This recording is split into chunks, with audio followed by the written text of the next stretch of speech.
So, ayan. May new magic tayong i-reveal, mga kamagician. Yan. Nakikita nyo yan? Yan ang ating i-reveal. O, ayan. Kailangan lang natin ay tali. At saka, of course, ito. At saka yung ating manager nandoon. Huwag mo siyang ipakita.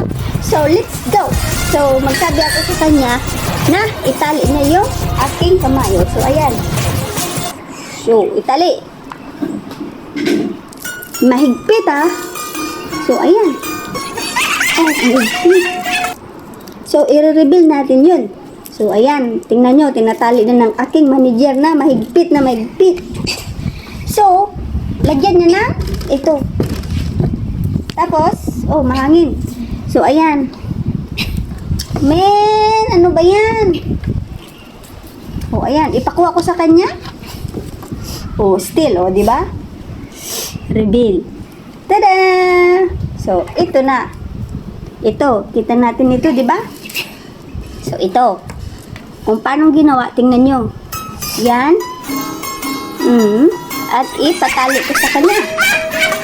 So, yun. Ito yung tamang reveal. Tapos, i-etchus lang na may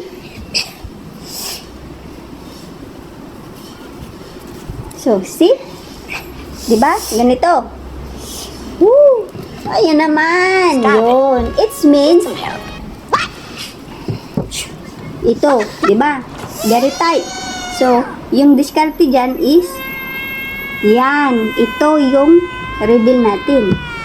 Ganon. So, yun. Ay, sorry. Ito. Yun. Dito yan. Ay, sorry.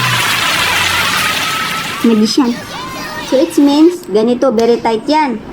So, kung tabo ilagyan ng tela, it means, kukunin ko, gaganon ako. Yan. Tapos, ilagay ko dito, at ipasok na naman yung kamay ko. It's so easy, busy. Boom, boom, boom.